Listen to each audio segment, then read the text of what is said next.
Hi, ఇప్పుడు mass జాతర cinema promotions మొదలవుతున్నాయి. మనతోటి హీరో గారు, ప్రొడ్యూసర్ గారు ఇద్దరు ఉన్నారు. ఇది యాంకర్గా చేయడం కొంచెం కష్టంగానే ఉంది. అందుకే అన్న మనం మాకైతే ఇంట్రెస్టింగ్గానే ఉంది. అన్న మీకుంటుంది అన్న ఆడుకోవడంలో ఫేమస్ కాబట్టి, సో మీరు మీడియాతో ఆడుకోవడంలో ఫేమస్ కాబట్టి ఇద్దరిని కలిపి కొన్ని క్వశ్చన్లు అడగాలని ఉందన్న. ఇట్లా మీడియాతో ఆడుకుంటాం ఫేమస్ అని చెప్తేనే మొన్న ఒక ఆగస్ట్ లో ఒక వీకెండ్ నన్ను ఆడుకున్నారు మీడియాలో. అవునన్నా, దీంట్లో అది ఉండాలి కదా, డెఫినెట్ గా అది ఉండకపోతే అలాగే సార్. అంటే అలా ఉంటేనే ఫాలోయింగ్, వ్యూవర్షిప్ పెరుగుద్ది, అంటే అలాగే ఫ్యాన్స్ పెరుగుతారు, అవి ఉండాలి. మరి ఏ స్థాయికి ఆడుకున్నారంటే నేను ఇంకా అసలు ఆస్తులు అమ్ముకుని దుబాయ్ వెళ్ళిపోయానని. నాకు అర్థం కాలేదు, ఆస్తులు అమ్ముకునే అంత బ్యాడ్ పొజిషన్ లో ఉంటే దుబాయ్ ఎలా వెళ్తారో నాకు లాజిక్ అర్థం కాల. దుబాయ్ ఏదో పెద్ద పల్లెటూరు లాగా బాధపడుతున్నారు. వాళ్ళ రియాక్షన్ లాజిక్ అసలు ఉంటుందా? అదే కదా సింపుల్. రిచ్ బాధపడతారు కూడా, రిచ్ కూడా రిచ్గా వెళ్ళారు వంశీ గారు. అన్న ఇది మైక్ పట్టుకొని మీరు మళ్ళీ సినిమా అడగరు, సినిమా చూడమని అడగను, అందుకని మైక్ లేకుండా ఇప్పుడు అడిగేద్దాం అలా ఏమన్నా.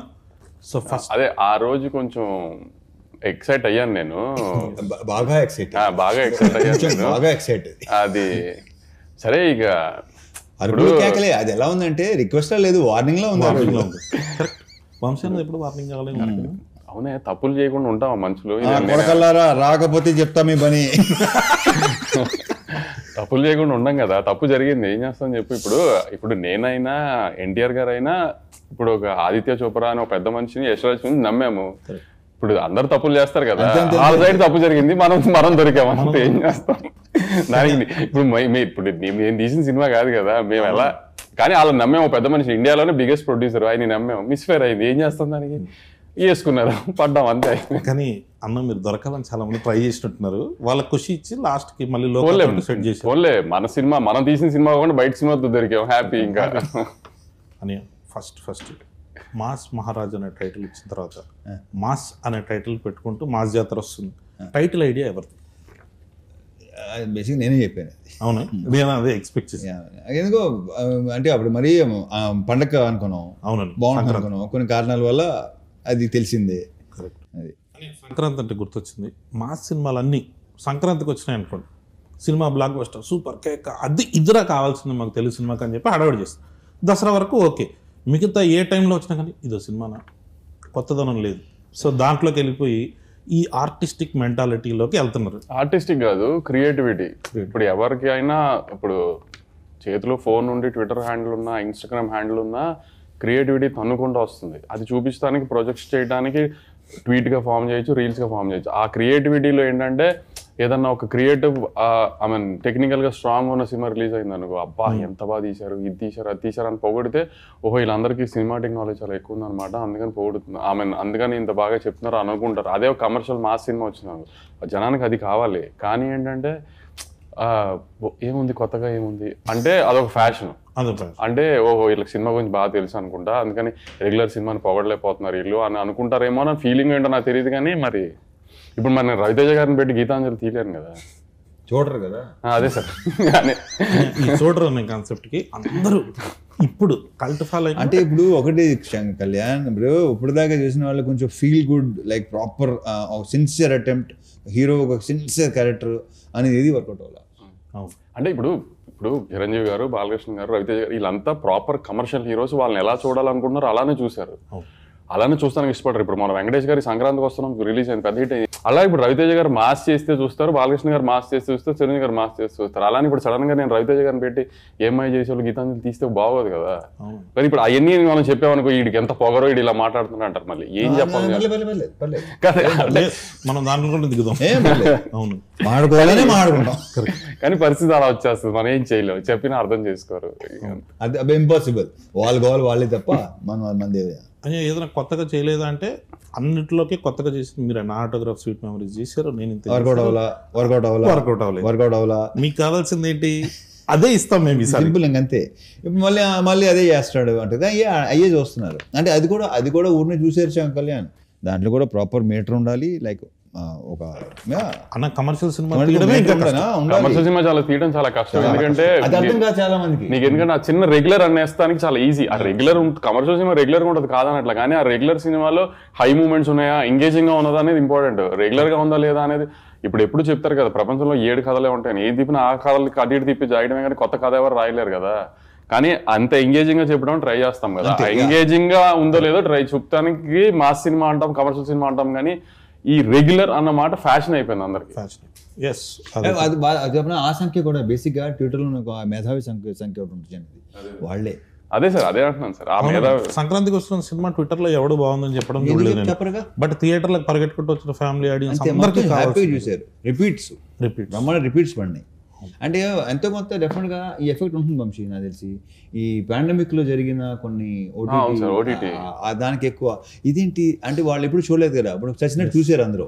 సో ఆ కొంతమంది ఉంటారు, ఎక్కువ ఉంటారు వాళ్ళు. ఇప్పుడు థియేటర్ రారు సినిమాలు చూడటానికి, థియేటర్ రారు. ఇప్పుడు మాస్ మూమెంట్స్ కమర్షియల్ సినిమాని ఎటకారం చేస్తున్నారు కదా రెగ్యులర్ సినిమాని. ఇప్పుడు ఓజీ సినిమా మొన్న రిలీజ్ అయింది, ఊగిపోతున్నారు అంత ఇంటర్వెల్ బ్లాక్ లో ఏం చేశారు, కళ్యాణ్ గారు తల నరికారు. అంటే అది కమర్షియల్ మాస్ మూమెంటే కదా, రెగ్యులర్ మూమెంటే కదా. గత 20 ఏళ్ల సినిమాల్లో చాలా సార్లు, ఇప్పుడు అతనొక్కడేలో కళ్యాణ్ రామ్ గారి దగ్గర నుంచి మొన్న డాకు మహారాజులో బాలకృష్ణ గారి దాకా తలనరికారు కదా. కానీ ఎందుకు హై వచ్చింది, కమర్షియల్ మూవ్మెంట్ కాబట్టి హై వచ్చింది. దాంట్లో అది రెగ్యులరే కానీ కమర్షియల్ మూవ్మెంట్ కదా. అంతే, కమర్షియల్ సినిమాలు ఎప్పుడైనా మూవ్మెంట్ వర్కౌట్ అయితే సినిమా వర్కౌట్ అవుతుంది, అంతే తప్పితే రెగ్యులర్ ఇది అది అని ఆ ఫ్యాషన్ ఏంటంటే సంక్రాంతికి వస్తే రెగ్యులర్ కాదు, ఇంకా మిగతా 11 నెలల్లో వస్తే రెగ్యులర్. అదేం లాజిక్ మరి ఇది కరెక్ట్ పాయింట్. నాకు తెలిసి ఆ టైంలో మైండ్ సెట్ అలా ఉంటుందేమో, మైండ్ సెట్ అలా ఉంటుందేమో. ఫ్యామిలీస్ అంటే పండగ వాతావరణంలో ఎలా వచ్చినా పర్లేదు, ఏం కమర్షియల్ మీటర్లో వచ్చినా పర్లేదు, కానీ మిగతా సంవత్సరం మాత్రం టెక్నికల్ గా కరెక్ట్ సినిమాలు తీయాలి. అలా ఎలా కుదురుతుందో మరి తెలియదు, మరి చూడాలి. వేరే సినిమాలను చూసి వాళ్ళలాగా ఎందుకు చేయట్లేదు అని అంటారు, కానీ మనం రెగ్యులర్గా వాళ్ళు సినిమా రెగ్యులర్ చేశారు అనుకుంటున్నా దాన్ని ఎగ్జైట్ అవుతారు. మళ్ళీ ఇప్పుడు తమిళ నుంచి వచ్చిన మలయాళం నుంచి నేను కూడా చెప్పిన లోకా నేనే తెలుగులో రిలీజ్ చేశా. ఇప్పుడు ఈ మాటకి నన్ను పచ్చి బూతులు తిడతారు మళ్ళీ మీడియాలో అంతా. లోకాలో స్ట్రైట్ తెలుగు సినిమా తీస్తే లోక ఇది లాగ్ ఉంది, ఇది స్పాన్ లేదు, ఇలా ఉంది అలా ఉంది అని తిట్టకపోతే నా పేరు మార్చుకుంటాను. 100% ఇక్కడ లాగ్ ఉంది అక్కడ లాగ్ ఉంది అని స్ట్రైట్ తెలుగు సినిమా లోక అయ్యి ఉంటే చూసేవారు కాదు. అవునన్నా జరిపించింది. మనకేంటంటే మనము తెలుగు ఆడియన్స్ తెలుగు ఎలా అయిపోయామంటే ఒక ఆ చిన్న ఎడ్జ్లో ఉన్నాము, ఏది ఇట్లా అనేస్తున్నారో తెలియట్లేదు మనకి. ఇప్పుడు ఏది నచ్చుతో తెలియదు మనకి. ఇదైతే జనాన్ని నిజంగా ఎప్పుడు ఏది నచ్చుతో తెలియదు. ఇప్పుడు చూడు మన తెలుగు ఆడియన్స్ ఎంత ఈ స్టేజ్ లో లిటిల్ హార్ట్స్ కుర్రోలు ఎవరో తెలియదు, డైరెక్టర్ ఎవరో తెలియదు, ఏమీ తెలియదు. ఈటీవీ విన్నాను రామజీరావు ఎవరి పేరు తప్పితే ఏమీ తెలియదు ఆ సినిమాలో ఎవరికి దేని గురించి. ముందు రోజు ప్రీమియర్స్ 2 రోజుల ముందు ప్రీమియర్ చేశారు, చాలా బెటర్ బుకింగ్స్ తో ఓపెన్ అయినాయి. ఆ రోజు రిలీజ్ అయిన 2-3 సినిమాల్లో చాలా బెటర్ బుకింగ్స్ తో ఆ సినిమా ఓపెన్ అయింది. అంటే తెలుగు సినిమా ఆడియన్స్ చూడు వాళ్ళు ఫిక్స్ అయితే ఎలా అయినా చూసేస్తున్నారు సినిమా ముందే. కానీ కాబట్టి తెలుగు సినిమా ఆడియన్స్ ఏది చూడాలనుకున్నారు ఏది వద్దనేది ఎవడో గేజ్ చేయలేము. మాస్ జాతర గురించి వస్తే ఇప్పటి వరకు ఎక్కువ మంది కొత్త డైరెక్టర్లు ఇంట్రడ్యూస్ చేసింది మీరే. అవునా? యా, మొత్తం ఒక స్టార్ హీరో ఇంతమంది కొత్త డైరెక్టర్. అంటే ఇప్పుడు మనం లెక్క పెట్టుకుంటే చిరంజీవి గారితో చేస్తున్నాం, బాబీ గారి దగ్గర నుంచి మన గోపిచంద్ మల్లిన్ గారు కావచ్చు, మన హరీష్ శంకర్ గారు కావచ్చు, నాగార్జున గారు కూడా వస్తారు, ఆయన కూడా నాగార్జున మన జనరేషన్లో మీరుగా. ఇప్పుడు భాను కథ ఓకే చేశారు మీరు. భాను రైటర్గా ఫేమస్, సామజవర్గం డైలాగ్స్ ఇవన్నీ కుమ్మేస్తారు. డైరెక్టర్గా భానులో ఆ కథ చెప్పినప్పుడు మీకు నచ్చింది ఏంటి? అంటే కథ మాత్రం ప్రాపర్ కమర్షియల్ ప్యాకేజ్ ప్రాపర్గా చెప్పాడు, అది నాకు బాగా నచ్చింది. ఇక మిగతా అతను ఎలా చేయాలి, ఏ సీన్ ఎలా చేయాలి చెప్పాడు, నాకు క్లియర్గా చెప్పాడు. సో అప్పుడు ఏంటంటే ఛాన్స్ తీసుకోవటమే.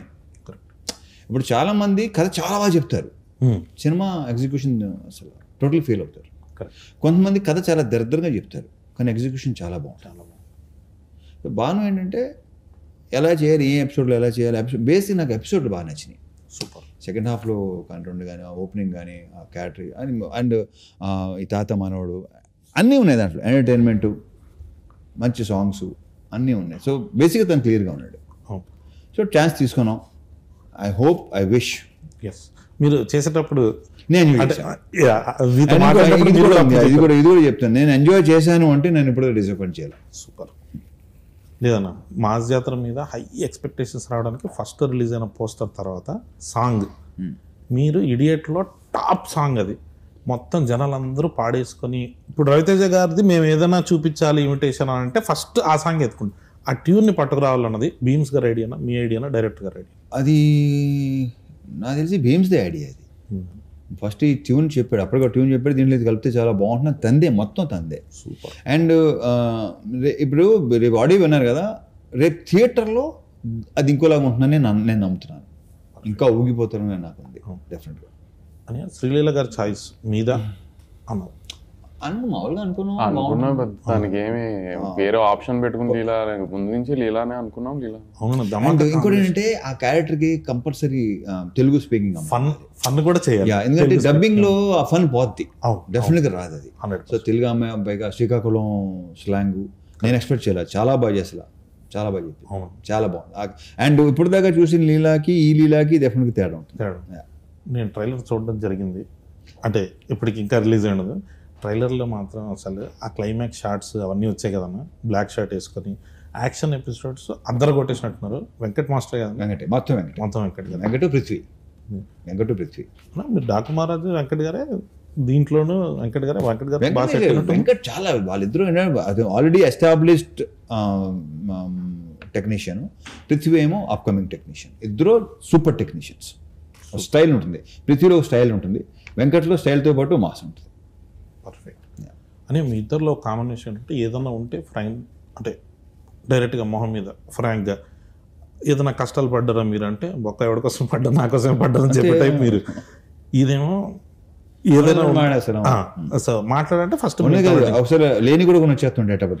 మీ ఇద్దరికి ఎప్పుడైనా ఫ్రాంక్ గా మాట్లాడుకుని గొడవలు జరగడం కానీ, అరుపులు కేకలు అక్కడ వరకు వెళ్ళకపోయినా ఇన్స్టెంట్ అరుపులు హీరోలతో ఎవరైనా అరుపులు కేకలు వెళ్తే కామన్ సెన్స్ ఉందా? అంటే ఇప్పుడు ప్రస్తుతానికి సార్ నా మీద అలిగే ఉన్నారు 27 రేట్ పోయిందని. అంటే ఇది కూడా ఒకటి ఉంది అన్న, అసలు ఈ యూనియన్ గొడవలు దీనివల్ల లేట్ అవ్వడము అది కాదు కానీ సరే, ఇంకా రీజన్స్ గురించి కూడా మాట్లాడుకోవడం వేస్ట్ కానీ. సో కాకపోతే ఇదైతే ఒకటి ఉందన్న, 75th ఫిలిం లేట్ అవుతుందని ఫ్యాన్స్ ఉన్నారు. సో సార్ది 75th ఫిలిం కాబట్టి మీరు ఏం ప్రామిస్ చేస్తున్నారు? లేట్ అయినా లేటెస్ట్గా వస్తామన్నట అలాంటి ఏం లేదు. కానీ ఆమె ఇప్పుడు నువ్వు ఇందాక ఫస్ట్ లో ఇంటర్వ్యూ స్టార్టింగ్ లో అన్నావు కదా, మళ్ళీ అడగదు ఇది అది, కానీ ఇప్పుడు నేను చెప్తే వీళ్ళు వింటారో నమ్ముతారో కూడా నాకు తెలియదు. కానీ ఇంటర్వెల్కి ఒక 20 నిమిషాల ముందు నుంచి సెకండ్ హాఫ్ స్టార్ట్ అయింది, ఒక 15 minutes చిన్న ఎంటర్టైన్మెంట్ ఉంటుంది. ఇంటర్వ్యూ ఆ తర్వాత ఒక పాట వస్తుంది, ఆ పాట నుంచి క్లైమాక్స్ లీడ్ దాకా ఒక 1 hour సినిమా ఉంటుంది. ఈ 1 hour 25 minutes అరౌండ్ ఇంటర్వెల్ ముందు 20 minutes, ఈ 1 hour సినిమా అయితే ఊగిపోతుంది గ్యారంటీ స్క్రీన్. అదైతే నేను గ్యారంటీ చెప్తున్నా. నీకు కూడా రెడీగానే ఉంది, నీకు చూపిద్దాం రెడీ అయ్యాడు బాను కూడా, 3 రోజులు నువ్వు చూద్దు. కానీ ఒక సెకండ్ హాఫ్ లో ఒక చిన్న ఫన్ ఎలిమెంట్స్ తర్వాత బాగుంటుంది, తర్వాత స్టార్ట్ అవుతుంది ఒక సాంగ్, మాస్ సాంగ్ తో. అక్కడి నుంచి ఆమె ఎమోషన్ కానీ ఆమె యాక్షన్ బ్లాక్స్ కానీ, క్లైమాక్స్ లో ఒక ట్విస్ట్ ఉంటుంది రాజేంద్ర ప్రసాద్ గారి, అవన్నీ దాకా అసలు షేక్ అయిపోతుంది screen guarantee. Sir 75th film, Ravi Teja గారి నుంచి ఏం ఎక్స్పెక్ట్ చేస్తున్నారో అది ఎగ్జాక్ట్ గా మూమెంట్స్ యాజ్ ఇట్ ఈజ్ గా ఉంటాయి, ప్లస్ సార్ అన్నట్టు మాస్ సినిమా తీయడం అంత ఈజీ కాదు కదా, ఆ మూమెంట్స్ అని కరెక్ట్గా కూర్చుంటాయి కూడా. అని ఇప్పుడు నా సినిమా కూడా నేను చెప్తున్నాను అనుకుంటారు జనం, కానీ నేను అంత కాన్ఫిడెంట్గా చెప్తున్నా. లేదు, నేను ట్రైలర్ చూసినప్పుడు మీది రాజేంద్ర ప్రసాద్ గారిది హిలేరియస్గా అనిపించింది, చాలా బాగుంది. అదంతా నేను అదే నీకు ఇంటర్వెల్ ముందు 20 నిమిషాలు ఎందుకు చెప్తున్నానంటే, మిగతా అదంతా ఇప్పుడు రవితేజ గారి స్టైల్ ఒక ఎటకారం కామెడీ ఉంటుంది కదా, అదంతా ఉంటుంది. ఫస్ట్ హాఫ్ అంతా ఆ కామెడీ ఆ సెన్స్లో వెళ్తూ ఉంటుంది, కూల్గా రిలాక్స్డ్గా వెళ్తూ ఉంటుంది. కథ స్టార్ట్ అయిన తర్వాత ఇంటర్వెల్ లీడ్ నుంచి ఇక ఎత్తుకుంటే సినిమా నీకు ఇంకా క్లైమాక్స్ ఫైట్ దాకా తగ్గదు సినిమా. ఇక్కడ విజువల్గా కూడా చాలా స్టన్నింగ్ ఉంది. అంటే ఈ మధ్య చాలా స్టన్నింగ్ గా లేదన్నా, అంటే నేను చూస్తున్న ట్రైలర్ డాకు మహారాజ్కి మీరు అదే ప్రామిస్ చేశారు. అప్పటి వరకు ఉన్న బాలకృష్ణ గారి సినిమా మీరు చూసినట్టుగా కాకుండా కొత్తగా ఉంటుందని. ఇదైతే విజువల్లీ మనం చేసే మా సినిమాలో క్రాక్ ఉంటుంది కదన్నా, క్రాక్ అప్పుడు భలే కొత్తగా ఉంటది. అంటే విజువల్ సైడ్ దీంట్లో కూడా నీకు సెకండ్ హాఫ్ లో 2 బ్లాకులు క్రాక్ రేంజ్ లో విజువల్స్ ఉన్నాయి, క్రాక్ రేంజ్ లో ఎమోషన్ ఉందని అనిపిస్తుంది గ్యారంటీ. సూపర్. అదేనా డిఓపి గారి గురించి చాలా బాగా చేశాడు కదన్నా. అసలు ఆయన విజువల్స్ అన్ని చూస్తుంటే మహావీరన్ కెమెరామెన్, మహావీరన్ కెమెరామెన్ చాలా బాగా చేశాడు. అదే నాకు కొంచెం ఆర్టిస్టిక్ స్టైల్ సినిమాల నుంచి సడన్ గా కమర్షియల్ లోకి వచ్చినప్పుడు వచ్చి ఆ కొత్త వైబ్ ఉంటుంది కదా, ఆ వైబ్. తను కూడా ఎలాంటి సినిమా నేను చేయాలని, తనకి ఇష్టం ఇలాంటి సినిమాలు చేయటం అంటే. సూపర్. నేను క్లైమాక్స్ సెట్కి నేను వచ్చాను, అప్పుడు చూసినప్పుడు ఆ action block, climax action block ఎక్స్ట్రాడినరీగా వచ్చిందని ఫీలింగ్ నాకు. చూసినప్పుడు అనిపించిందా? అది అసలు సెట్ లో చూసి చెప్పు. డెఫినెట్లీ. థ్యాంక్ యూ అనే. ఇంకొకటి అంటే మెయిన్గా మనం వస్తున్నప్పుడు డ్యాన్స్ గురించి మాట్లాడితే, సో మీకు శ్రీలీల గారికి సెట్ అయినట్టు ఇంతవరకు చాలా మంది హీరోయిన్స్తో మీరు చేశారు, కానీ శ్రీలీల గారితో డ్యాన్స్ అంటే మాత్రం ఒక ఎగ్జైటింగ్ ఉంటుంది. అంటే తను సూపర్ డాన్సర్, అది అందరికీ ప్రత్యేకంగా చెప్పక్కర్లేదు. అసలు యాక్చువల్లీ ఇంకొక మేజర్ డాన్స్ నెంబర్ రిలీజ్ చేయాలి, అది రిలీజ్ దగ్గరలో రిలీజ్ చేద్దామని అది హోల్డ్ చేసాం. సాంగ్ అవ్వాలని కోరుకుంటున్నా. లేదు ఆ సాంగ్స్ అన్ని అది బాగుంటాయి. కూడా సెకండ్ సాంగ్ కి ఎలా లిరిక్స్ మీద చిన్న కాంట్రవర్సీ వచ్చింది, ఏంటి బూతులు పెట్టారు ఇది అంటున్నారు. అది నా విషయం సార్, ఇంకో నేను అన్నప్పుడు చాలా మంది సార్ వాళ్ళు ఆ లాస్ట్ ది వదిలేసి ఫస్ట్ ఇది మాత్రమే తీసుకుంటున్నారు కొంతమంది, అందరూ కాదు. అది సార్ అది చాలా బాగుంది. ఇప్పుడు రాయలసీమ బ్యాచ్ ఉంది అనుకోండి సార్, డిస్ట్రిబ్యూటర్ కానీ ఎక్స్పర్ట్ కానీ పాట అద్దరిపోయింది సార్, మీరు మళ్ళీ ఇప్పుడు ఆ బూతులు పెట్టారు ఏంటని మీకు ఎవరైనా చెప్తే మీరు అది ఎడిట్ చేస్తారేమో, లేకపోతే లిరిక్స్ మారుస్తారేమో, అలాంటి పనులు చేయకండి సార్, ఇది చాలా బాగుంది సార్ పాట అని రాయలసీమ నుంచి ఎక్స్పర్ట్ సార్ అదే అంటాను సార్. ఒక్కొక్క జానర్ ఒక్కొక్క రకంగా ఒక్కొక్క ఎంబ్రేస్ చేస్తున్నప్పుడు ఇప్పుడు అందరినీ ఈక్వల్ గా ఎంటర్టైన్ చేయడానికి ఏంటి అనేది మనం ఆ డైలమాలో ఉండకుండా మనం ఒకటి అనుకుని కాన్ఫిడెంట్ గా వెళ్ళిపోవడమే సార్. ఇంకా తర్వాత దీని మీద ఇంకో క్లారిఫికేషన్ ఏమన్నా, నేను కొన్ని సాంగ్స్ ఉంటాయి దాంట్లో నిజంగానే పచ్చి బూతులు ఉంటాయి, వాటి గురించి ఎవడో పట్టించు స్మూత్ గా చెప్తారు, చెప్తారో అది పచ్చి బూతులు ఉంటాయి. కొన్ని సాంగ్స్ ఉన్నాయి, బట్ ఐ డోంట్ రిఫర్ వాటి గురించి మహాన్ తెలుసుకోలేదు. కానీ యా డెఫినెట్ గా అమ్మని అక్కని అక్కని అని గాళ్ళు మొక్కిపోతానే అది వదిలేస్తున్నారు. ఏమిటండి ఆ సాహిత్యం ఏంటండి అనుకున్న కొంతమంది ఉంటారు, వాళ్ళు అలా అనుకుంటూ ఉంటారు. రేపు థియేటర్ లో చూస్తారుగా ఆ సాంగ్, లాస్ట్ సాంగ్ లో కూడా ఎటకారమే చేసాం, ఫుల్ ఎటకారమే. ఇప్పుడు దానికి కూడా కాంట్రవర్సీ దానికి కూడా తిడతారు, కానీ దాంట్లో కూడా ఎటకారమే చేసాం. అది last song commercial song, mass mass beat, dance number, set number, లీలాను రవితేజ గారు ఎరగదీసేసి డాన్స్, అది తర్వాత రిలీజ్ దగ్గర రిలీజ్ చేద్దాం, అది కూడా కాంట్రవర్షియల్ లిరిక్స్ మళ్ళీ. కాంట్రవర్షియల్ కాదు, కాకపోతే ఏంటో ఎలా ఉంది అంటారు.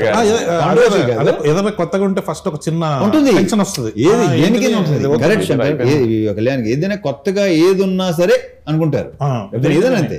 కొంచెం మళ్ళీ అని మీకు డాకు మహారాజ్ కూడా ఇది వచ్చినట్టుంది కదా, ఫస్ట్ సాంగ్ చూసినప్పుడు అయితే ఎలా చేస్తారు మీరు ఎన్ని మిలియన్స్ కదా సార్, మీరు నమ్మరు ఎన్ని సంగీత్ ఈవెంట్లకి అటెండ్ అయ్యాను నేను ఆ సీజన్ లో, పెళ్లిళ్ళ తర్వాత ఐ మీన్ రిలీజ్ తర్వాత. చాలా మంది ఫ్యామిలీ లేడీస్ డాన్సులు చేస్తారు, చేస్తున్నారు. దానికి ముందు మాత్రం మనం మీరు అసలు మీకు ఏంటి, మీకు అసలు ఇది ఉమెన్ ఎంపవర్మెంట్, ఇది ఏంటిరా నాయన అక్కడ ఏం జరిగిందని. ఇప్పుడు ఉరోషిరావుతల గారికి తెలియకుండా ఏమి చేయలేదు కదా, కానీ తర్వాత మొత్తం అందరూ ఎంజాయ్ చేసి పిచ్చిగా. మరి ఇప్పుడు ఎవరిని ఏమంటానికి ఏముంది మనం. ఇంకోటి ఇలాంటి దానికి సందీప్ వంగ మాట్లాడారు అనమాట, ఈ సెక్షన్ ఉంటుంది కదా, ఇది ఒక 20 మాక్సిమం 100 మంది కంటే ఎక్కువ ఉంటారు. మనం అనవసరంగా వాళ్ళని సీరియస్గా తీసుకుంటాం, వాళ్ళని పట్టించుకోకపోతే హ్యాపీగా ఉంటాం.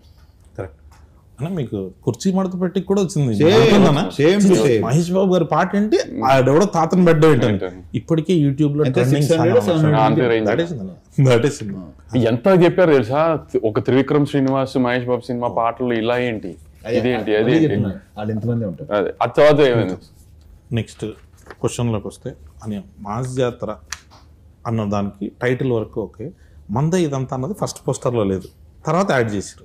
ఈ యాడింగ్ డైరెక్టర్ భాను భోగవరపుడు యాడింగ్ అది అబ్బాయి వద్దాబాయి. నేను బేసిక్ ఏంటంటే పాతి మళ్ళీ ఎందుకంటే ఇది బాగుంటుంది, బట్ వేసిన తర్వాత అందరూ నువ్వు నీ రియాక్షన్ ఫస్ట్ నాకు వచ్చింది, అది చాలా నీతో నన్ను బాగుంది అంటావు, నిన్నే అడిగాను నేను. అవునన్నా, మొత్తం టీజర్ లో కూడా ఫస్ట్ గ్లిమ్స్ వేసినప్పుడు మంద ఇదంతా అంటే ఒక ఆ వైబ్ వచ్చింది. మీరు ప్రామిస్ చేసినప్పుడు కూడా ఫస్ట్ వింటేజ్ రవితేజ గారిని చూపిస్తాం, మీరు ఏదైతే మిస్ అవుతున్నారో ఆ రవితేజ గారిని చూపిస్తాను. సో అలాంటివి ఏదైనా ఇంకొన్ని రెఫరెన్స్ సినిమాలో ఉన్నాయి, మాసకు కావాలి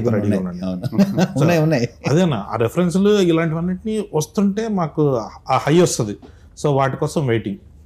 ఇంకొకటి కొత్త డైరెక్టర్లు మీరు ఎంకరేజ్ చేస్తూ వస్తున్నారు. ప్రతి సినిమాకి ఇప్పుడు లిటిల్ హార్ట్స్ వచ్చింది, మీరే ఫస్ట్ ఫోన్, మ్యాడ్ వచ్చింది, మీరే ఫస్ట్ ఫోన్. అట్లా మేము మొన్న ఒకటి అనుకుంటున్నాం, మ్యాడ్ 2 అయిపోయింది కదా, ఒకవేళ మ్యాడ్ 3 చేస్తే ఒకవేళ మేము వచ్చి అప్రోచ్ చేయమనుకున్నాం, ఒక స్టార్ హీరో ఒక ఆవేశం టైప్లో మనం ఏమైనా చేద్దామంటే మీరు దానికి ఓపెన్గా ఉంటారా? ఇప్పుడు రెడీ, ఎప్పుడు స్టార్ట్ చేస్తావు చెప్పు. అయితే మన మ్యాడ్ క్యూబ్ టిల్లు క్యూబ్ కలిపి సో అట్లా సెట్ చేసి మాస్ మ్యాడ్ క్యూబ్ అలాంటిది ఏదన్నా ఒకటి ట్రై చేస్తాం. నేను మాస్ జాతరకి ఇప్పుడు ఈ మధ్య పార్ట్ 2 అన్నది ఫ్రాంచైజీలు సీక్వెల్స్ వస్తున్నాయి కదా, మాస్ జాతర 2 ఏమైనా ఎక్స్పెక్ట్ చేయొచ్చా? అది భానుభావు అడుగు. అలాంటి ఏం లేదు. అవును, అయితే నో పార్ట్ ఫుల్ కథ చెప్తాం. సో ఇది ఒక రకమైన క్లారిటీగా చెప్పు. నో పార్ట్ ఫుల్ కథ మొత్తం ఒకేసారి చూసేయచ్చు మీరు సినిమా మొత్తం.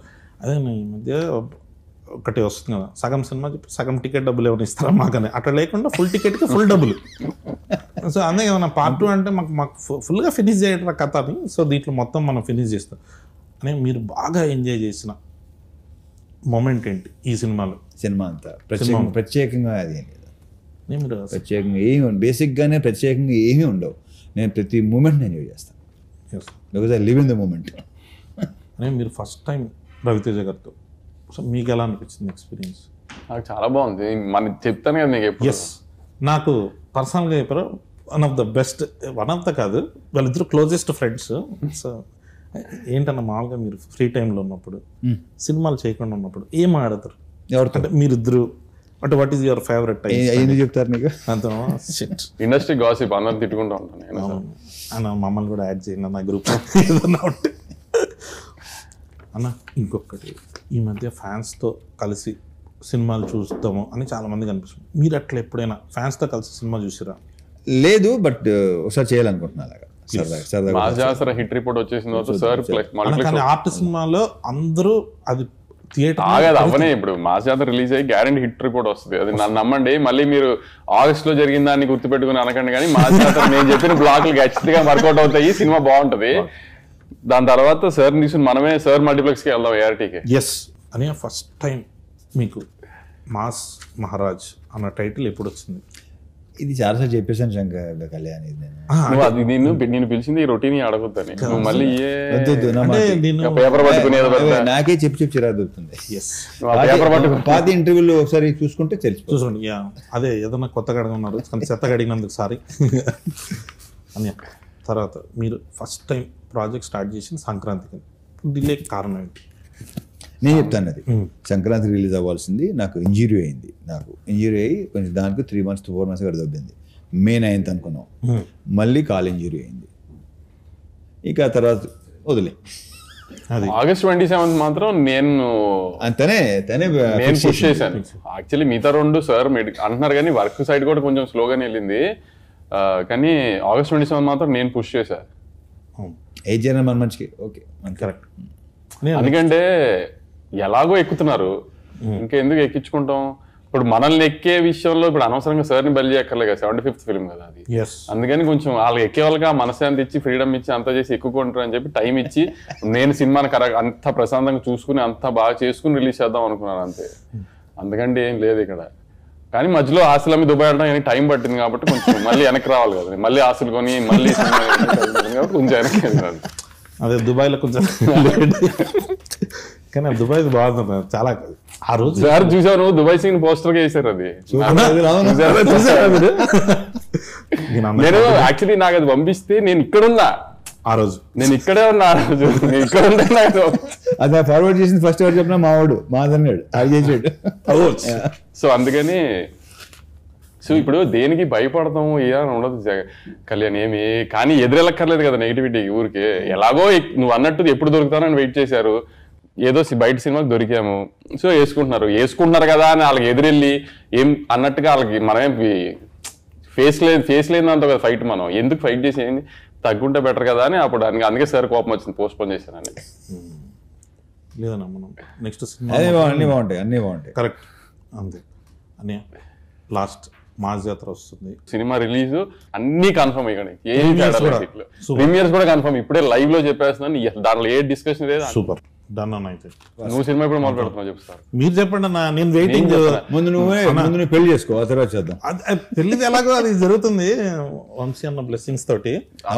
ఎవరన్నా ఇంటర్నెట్ తప్పుగా అనుకుంటారు వంశీ అన్న బ్లెస్సింగ్స్ తో పెళ్లి అదే కదన్నా, లేకపోతే సినిమా అయింది మనం ఎక్కడ ఉంటాం అన్న. మీరు చెప్పేది నన్ను ఒకసారి నెక్స్ట్ టైటిల్ చెప్పొచ్చా? వద్దు మనం సరే సినిమా అనౌన్స్మెంట్ అది మీరు టైటిల్ ఫిక్స్ చేస్తావా? అదేలా చెప్తాం, దానికి ఈవెంట్ వేరే event. Okay, thank you so much. మన భాను భోగవరపు గారి డైరెక్షన్లో మాస్ జాతర అన్న ఈసారి కొడుతున్నాం అంతే ఫిక్స్. Thank you.